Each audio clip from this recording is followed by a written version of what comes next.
Sa mga iba't ibang paglilingkod na isinasagawa sa simbahan mula pa noong unang panahon, ang pangunahing tungkulin ay nasa mga inatasan sa pagka-obispo.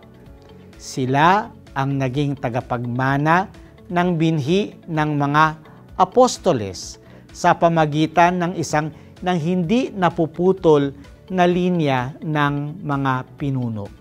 Ayon kay San Ireneo, sa mga itinalagang obispo ng mga apostoles at sa kalang makahalili hanggang sa ating panahon, ang tradisyong apostoliko ay nahahayag at napapalaganap. Dahil dito, ang obispo, katuwang ng mga pari at ng mga diakono, ay tumanggap ng pananagutan ng paglilingkod sa pamayanan.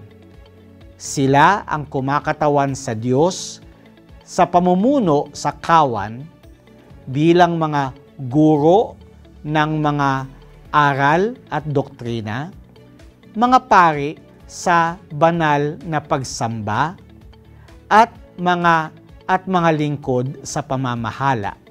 Ang paglilingkod ni San Pedro sa simbahan ay nagpapatuloy sa ating panahon sa pamagitan ng kanyang mga kahalili.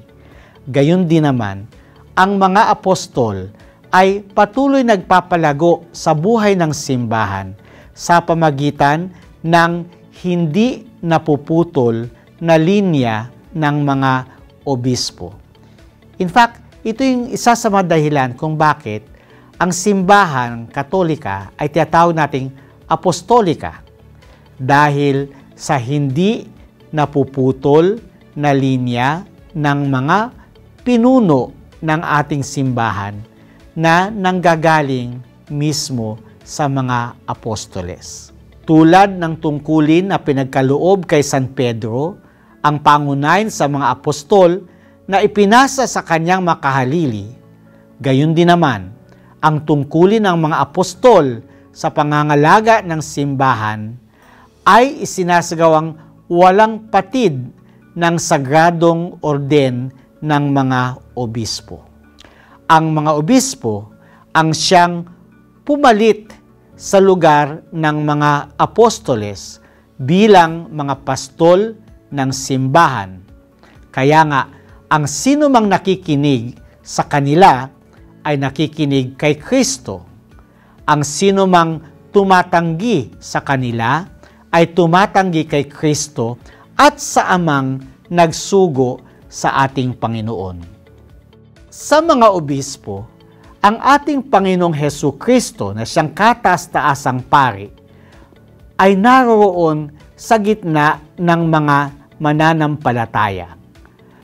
Bagamat nakaupo ang ating Panginoon sa kanan ng Diyos Ama, hindi pa rin siya nawawala tuwing nagtitipon ang bayan ng Diyos sa pamumuno ng kataas-taasan nilang pari.